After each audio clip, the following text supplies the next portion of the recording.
past my bedtime. Talk about the play of Ellis again tonight. Yeah, no, he was excellent, and I mean that's what you need to happen. I thought that as we went into the third period, this is how I explained it to the guys after the second intermission. Like I thought the first period, the first 10 minutes, we were all over them. I thought they made a little bit of a push, got some momentum from actually killing our power play. And so I thought the first period was a split in terms of territory, and I thought second period they were the better team. In the third, I thought we had some great moments there in the third as well. And the overtime, I think it was one of the most exciting overtimes of the season. But it certainly felt we had the better chances there. So well played hockey game, and both goalies were good. Ellie made some big saves. You talk about his consistency. Stush just tweeted out that in his last 10 games, he's allowed 2 or fewer goals. Well, one thing that surprised me going into February, what his numbers were in January.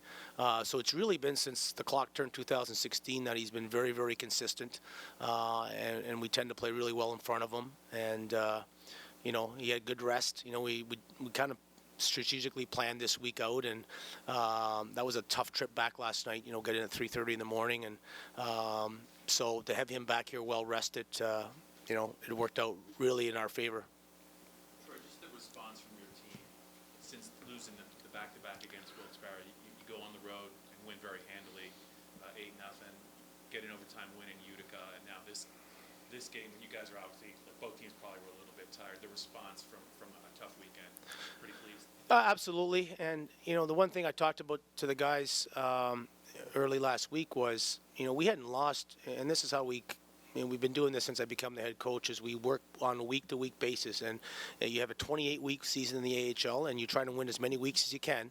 And if you win the majority of your weeks, you're going to look up in middle of April, and you're going to be in good shape. So since that Christmas time area where Toronto was in here, we had only got 2 out of 6. We basically had won or tied every weekend up until the Wilkes-Barre. So that's a lot of wins.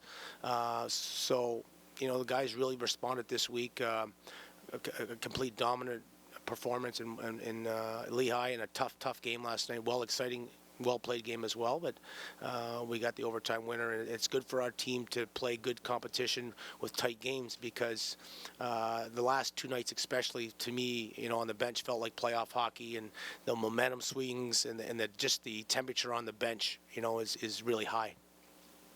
What did you like most about the effort tonight? What are some things that you'd like to see the team clean up? Well, I think for the most part tonight, I really liked how we grinded out. Albany is a team that plays very much like New Jersey, and John Hines spent 5 years in Wilkes-Barre, so very familiar with how he coached and how he had to grind it out these past few years in Wilkes-Barre to get wins. And it's the same type. Tonight's game was exactly how it was played in Albany back on January 27th, and they got the 3-2 overtime win. So you just have to grind it out. I didn't think we shot the puck enough. I don't know if the guys before the game, I talked a lot about them protecting the middle of the ice and blocking a lot of shots. So I thought, one, we gave up, we passed up some shots, and 2, we made some extra passes there at times where we could have had some more quality chances. But overall, from an offensive perspective, that's what I'd see it like to do. But from a defensive perspective, I thought we did a great job of protecting the middle of the ice. Martin got his 50th point tonight. Can you talk a little bit about his progress this year? I mean, certainly a guy that got off to a real fast start there, and then had some down times, and was even healthy scratch for a game. But his demeanor and his just on and off ice, he's transformed himself into a real good prospect. And he's got 50 points for a reason, and hopefully can get to that 60 mark here over the next 9 games. And he's legit. And hopefully. He has a great stretch run, good playoff, and maybe we'll see him as a potential guy that could see some time in the NHL next season. Sure. Which save did you think was better of Ellis's? I think he had a shorthanded breakaway, he foiled early, then the glove save in overtime.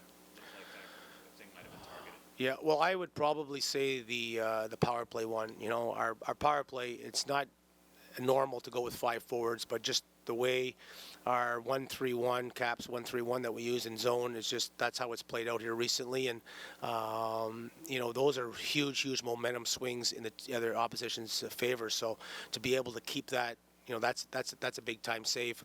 Obviously you don't want to lose in overtime, but we got the point. So I'd say of the two, I would certainly take the one that didn't kill momentum.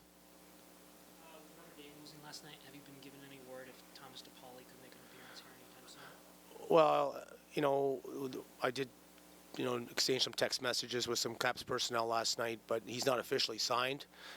So if that's something that maybe transpires here in the next few days, he certainly will come to Hershey. But, in terms of where the contract situation is, I'm not sure. But if they can somehow, come under terms with him, he'd certainly be a guy that would see some time here, and hopefully, if it does happen, it's sooner rather than later, so we can get him. We're not real deep at the forward position now with Herbert down.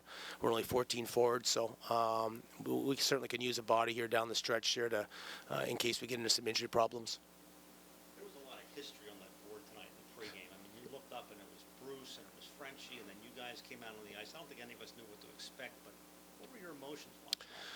Well, I thought well done by everybody that put it together. And just from my perspective, I started following the Bears real close. When Bruce came in, and that was the first year of the affiliation. So, these last 10 years, I know the ins and outs of everything. But a lot of good players have come through here, and Doug's got a tremendous job. He's had an influence on all the coaches, and he played a big part in me being able to come to Hershey, 6 years or 7 years ago as the assistant coach. So, it was, and I thought that's why it was important for our players to see it.